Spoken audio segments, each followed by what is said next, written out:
Hello नमस्कार साथियों, स्वागत है आपका आपके ऑनलाइन प्लेटफॉर्म पर। कैसे हैं आप लोग? उम्मीद करते हैं आप लोग बहुत ही अच्छे होंगे और पूर्ण मनोयोग से अपनी पढ़ाई में लगे होंगे। तो दोस्तों, आज की क्लास में हम लोग डिस्कस करेंगे एसएससी जीडी 2025 के लिए जीके जीएस का टेस्ट फर्स्ट है। इसके पहले हिंदी का टेस्ट फर्स्ट अपने चैनल पे अपलोड कर दिया गया है, जो कि जिन बच्चों ने नहीं देखा है तो वो अटेम्प्ट करें और अपना स्कोर जरूर कमेंट करें। दोस्तों, आज का जो टेस्ट है वो पूर्णतः प्रीवियस ईयर के प्रश्नों पर आधारित है। प्रायः देखा गया है कि एसएससी प्रीवियस ईयर के प्रश्नों को बार बार रिपीट करती है या उनसे संबंधित प्रश्नों को बार बार रिपीट कर। तो दोस्तों, अतिशीघ्र अपने चैनल पर मैथमेटिक्स की क्लासेस भी प्रारंभ की जाएंगी, जो कि बिल्कुल जीरो लेवल से होंगी। जो बच्चे केवल पहाड़े और प्लस माइनस को अगर जानते हैं तो वो मैथ सीख सकते हैं और एसएससी या अन्य किसी भी प्रतियोगी एग्जाम में आने वाले मैथ के सवालों को हल कर सकते हैं। तो दोस्तों, समय को न गवाते हुए चलो हम लोग अपनी क्लास को प्रारंभ करते हैं। तो दोस्तों, अपनी क्लास का पहला प्रश्न है, कौन एक भारतीय अमेरिकी पेशेवर पहलवान है जो द ग्रेट खली के नाम से प्रसिद्ध है? तो आपको बताना है मनीष सिंह रावत, सतनाम सिंह भामरा, पान सिंह तोमर, दलीप सिंह राणा। तो द ग्रेट खली का वास्तविक नाम क्या है?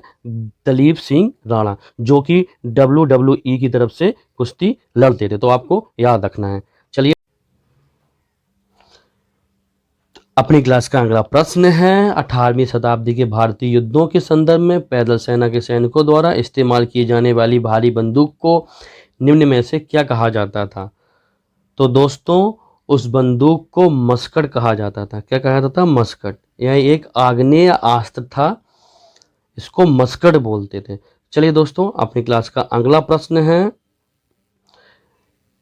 सूचना का अधिकार अधिनियम 2005 किस राज्य को छोड़कर संपूर्ण भारत में लागू किया गया?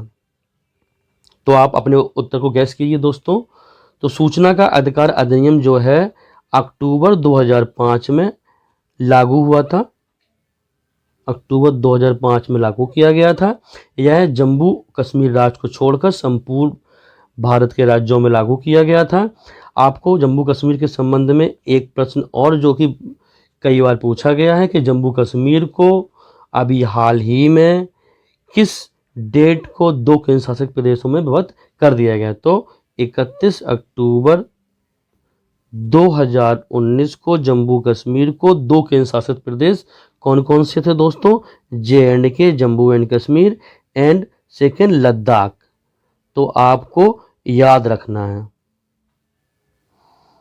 कई बार प्रश्न पूछा जाता है कि जम्मू कश्मीर का पुनर्गठन करके 2 केंद्र शासित प्रदेश में विभक्त कर दिया, तो किस डेट को किया गया था? तो 31 अक्टूबर 2019 को। ये आपको याद रखना है। चलिए दोस्तों, अपनी क्लास का अगला प्रश्न है, कौन सी एक व्यापक प्रक्रिया है जिसमें शरीर के भीतर घटित होने वाली सभी रासायनिक अपक्रियाएं शामिल हैं? तो आपको बतानी है उत्सर्जन, श्वसन, प्रजनन, उपापचय। तो दोस्तों, शरीर के अंदर घटित होने वाली सभी रासायनिक अपक्रियाओं को उपापचय कहते हैं। उपापचय शरीर की वृद्धि के लिए बहुत ही आवश्यक होती है, तो आपको याद रखना है। इसको इंग्लिश में बोलते हैं मेटाबॉलिज्म। मेटाबॉलिज्म।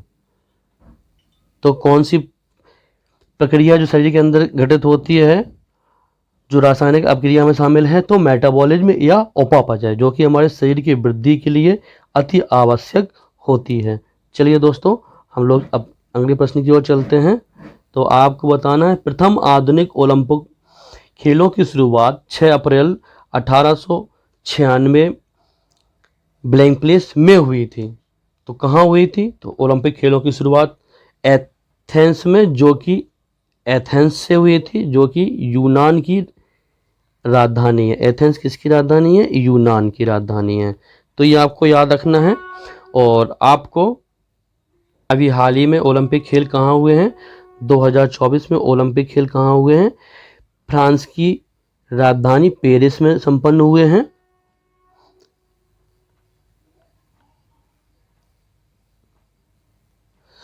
और इसमें भारत ने कितने पदक जीते हैं? तो भारत ने कुल मिला के 6 पदक जीते हैं। तो 6 में 1 सिल्वर और 5 जो हैं कांस्य पदक हैं। तो आपको याद रखने, 2024 में ओलंपिक गेम्स कहाँ हुए हैं? तो पेरिस में हुए हैं। पेरिस कहाँ है? फ्रांस में है। भारत ने कितने पदक जीते? भारत ने 6 पदक जीते और 6 में 1 सिल्वर और 5 कांस्य, 1 सिल्वर और 5 कांस्य पदक जीते। तो आपको ये याद रखना है। चलिए दोस्तों, हम लोग अपने अगले प्रश्न की ओर चलते हैं। अपनी क्लास का अगला प्रश्न है, ज्ञानपीठ पुरस्कार में क्या दिया जाता है? तो आपको अपने उत्तर को गैस करना है, फिर मेरे द्वारा बताए गए उत्तर से मैच करना है और अपने स्कोर को जरूर कमेंट करना है। तो आप बताइए, ज्ञानपीठ पुरस्कार में क्या क्या दिया जाता है? तो ज्ञानपीठ पुरस्कार में 11 लाख रुपए का नगद पुरस्कार, प्रशंसा पत्र और देवी सरस्वती की कांस्य प्रतिमा को दिया जाता है। तो आपको याद रखना, कितना? 11 लाख रुपए, प्रशंसा पत्र तथा देवी सरस्वती की प्रतिमा दी जाती है। चलिए, अपनी क्लास का अगला प्रश्न है, वयोवृद्धता में मानव के किस अंग की सामंजस्य शक्ति क्षीण हो जाती है? तो वृद्धावस्था में किस अंग की सामंजस्य शक्ति क्षीण हो जाती है? तो वो आंख की। वृद्धावस्था में आंख की क्षमता कम हो जाती है, जिससे दृष्टि संबंधी रोग हो जाते हैं। तो आपको बताना है आंख की क्षमता या लेंस की क्षमता को नापने का जो यूनिट है वो क्या है? तो दोस्तों डायोप्टर है। क्या है? डायोप्टर है। लेंस की क्षमता किससे नापी जाती है? डायोप्टर में नापी जाती है।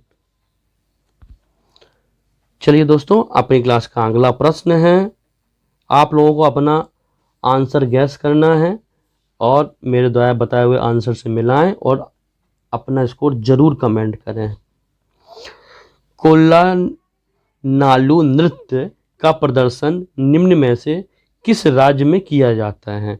तो कोल्ला नालू नृत्य का प्रदर्शन किस राज्य में किया जाता है? तो आंध्र प्रदेश में किया जाता है। किस राज्य में किया था दोस्तों? आंध्र प्रदेश में किया जाता है।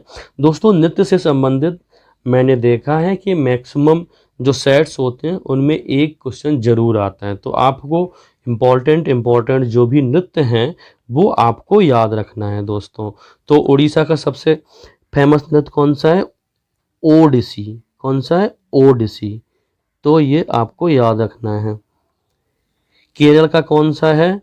कथकली, मोहिनीअट्टम,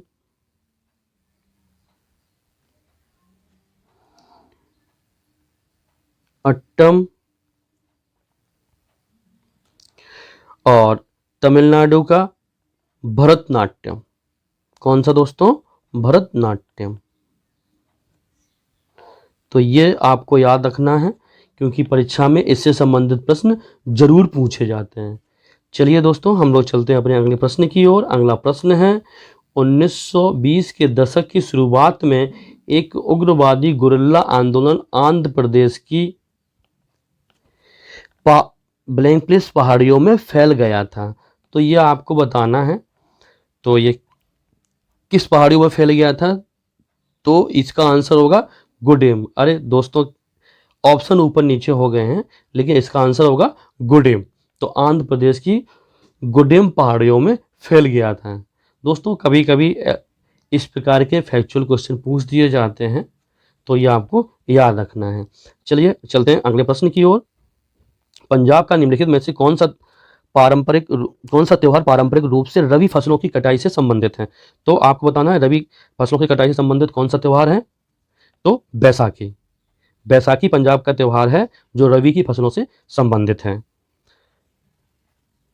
रबी की फसल जब पककर तैयार हो जाती हैं तो उनको देखकर किसान खुशी का इजहार करते हैं। उसी के उपलक्ष्य में बैसाखी का त्योहार मनाया जाता है। चलो दोस्तों, हम लोग चलते हैं अगले प्रश्न की ओर। झाड़ू लगा अभी।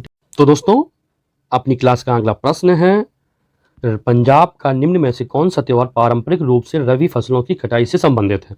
तो आपको बताना है, तो रबी की फसल जब पककर तैयार होती है दोस्तों, तो वहाँ के किसान उसको देखकर खुशी का इजहार करने के उपलक्ष्य में बैसाखी का त्योहार मनाते हैं। तो इसका आंसर ए सही हो जाएगा। चलिए हम लोग अगला प्रश्न की ओर चलते हैं। Indian Premier League means IPL में सर्वाधिक रन बनाने वाला खिलाड़ी कौन है? तो आपको बताना है डेविड वार्नर, विराट कोहली, रोहित शर्मा, सुरेश रैना। तो आप में से मैक्सिमम स्टूडेंट्स जो हैं वो क्रिकेट में रुचि रखते हैं, तो आपको ये क्वेश्चन का आंसर मालूम होना चाहिए। तो इस क्वेश्चन का आंसर है विराट कोहली। मीन्स आईपीएल के इतिहास में जब से शुरू हुआ है 2024 तक सबसे सर्वाधिक रन बनाने वाला प्लेयर कौन सा है? विराट कोहली। विराट कोहली सबसे अधिक रन बनाने वाले विराट कोहली है। दूसरे नंबर पे कौन आते हैं? गब्बर मीन्स शिखर धवन। दूसरे नंबर पे सबसे अधिक रन बनाने वाले शिखर धवन हैं। तीसरे नंबर पे सर्वाधिक रन बनाने वाले डेविड वार्नर हैं। चौथे नंबर पे अपने इंडियन कप्तान रोहित शर्मा जी हैं। और पांचवें नंबर पर सुरेश रैना है। तो ये आपको याद रखना है, आईपीएल के इतिहास में सर्वाधिक रन बनाने वाला प्लेयर विराट कोहली है। तो ये आपको याद रखना है। चलिए दोस्तों अगला प्रश्न।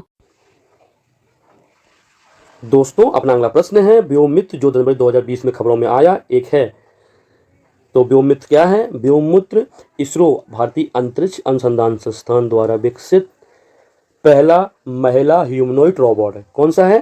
पहला महिला ह्यूमनॉइड रोबोट है जो कि इसरो द्वारा विकसित किया गया है। तो ये आपको याद रखना है। चलिए हम लोग चलते हैं अपने अगले प्रश्न की ओर।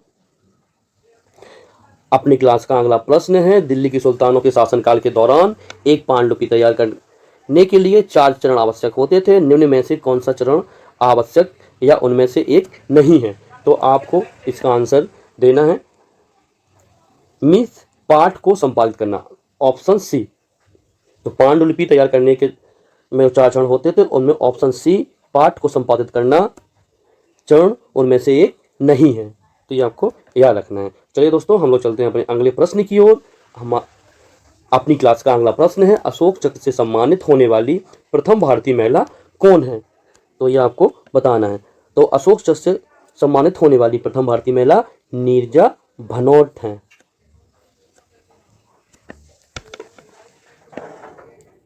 तो किरण बेदी जी क्या हैं? किरण बेदी जी प्रथम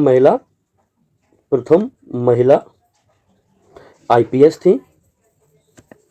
इंदिरा गांधी जी प्रथम महिला पीएम प्रधानमंत्री थी भारत की।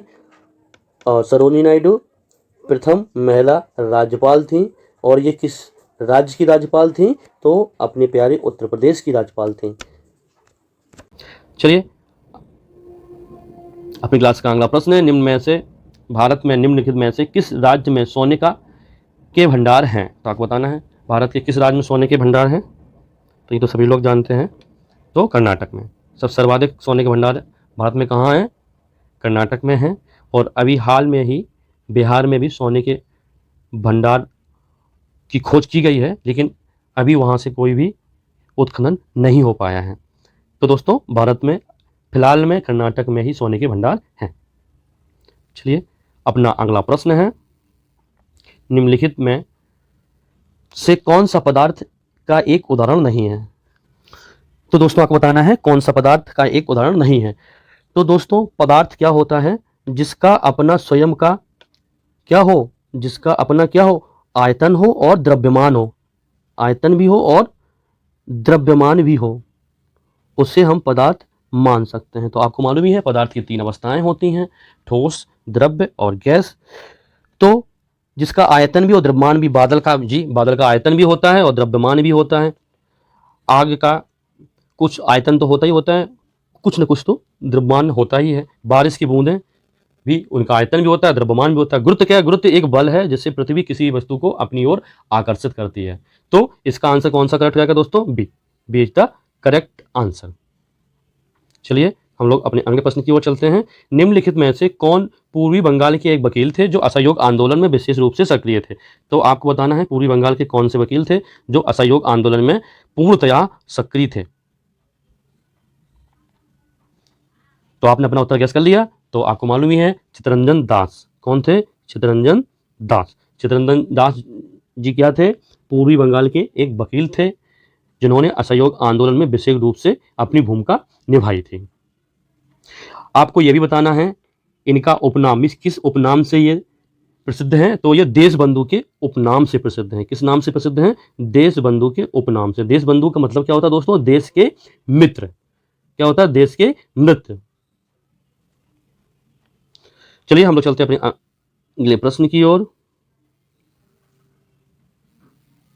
तो अपना अगला प्रश्न है, भारतीय संविधान के किस भाग में राष्ट्रपति के चुनाव से संबंधित नियमों का वर्णन किया गया है? तो दोस्तों बताइए किस संविधान के किस भाग में राष्ट्रपति के चुनाव से संबंधित वर्णन है? तो भाग 5 में राष्ट्रपति के चुनाव से संबंधित वर्णन है। और क्वेश्चन आता है किस अनुच्छेद में है, तो अनुच्छेद दोस्तों कौन सा है, 55 में है। और क्वेश्चन ये भी पूछा जाता है राष्ट्रपति का चुनाव किस प्रणाली द्वारा होता है, तो राष्ट्रपति का चुनाव आनुपातिक प्रतिनिधित्व पद्धति के एकल संख्यमणि मत प्रणाली द्वारा होता है। और राष्ट्रपति देश का प्रथम नागरिक होता है, तो ये आपको याद रखना। मिस राष्ट्रपति के चुनाव से संबंधित वर्णन किस भाग में है, तो भाग 5 में है। अनुच्छेद किस अनुच्छेद में है, तो अनुच्छेद 55 में है। और राष्ट्रपति का चुनाव किस प्रक्रिया द्वारा होता है, तो अनुपातिक प्रतिनिधित्व पद्धति के एकल संक्रमणीय मत प्रणाली द्वारा होता है। और भारत का राष्ट्रपति जो है देश का प्रथम नागरिक होता है। तो ये सभी पॉइंट्स आपको याद रखने, इनसे भर भर के क्वेश्चन पूछे जाते हैं। आपका अगला प्रश्न है रंगनथिट्टू पक्षी अभयारण्य कहाँ स्थित है, तो आपको बताना है रंगनथिट्टू पक्षी अभयारण्य कहाँ स्थित है। तो रंगनथिट्टू पक्षी अभयारण्य कहाँ स्थित है दोस्तों, कर्नाटका में है। दोस्तों टाइपिंग मिस्टेक के कारण बी और सी ऑप्शंस ऊपर नीचे हो गए हैं, तो इसको थोड़ा सा आप एडजस्ट मैनेज करिए प्लीज। तो अभयारण्य, वन्यजीव अभयारण्य, इनसे संबंधित प्रश्न आते हैं स्टैटिक जीके से, तो स्टैटिक जीके को आपको अच्छे से पढ़ लेना है। स्टैटिक जीके से हर प्रश्न पत्र में 2 या कभी कभी 3 प्रश्न मिल जाते हैं, तो ये आपको अच्छे से पढ़ना है।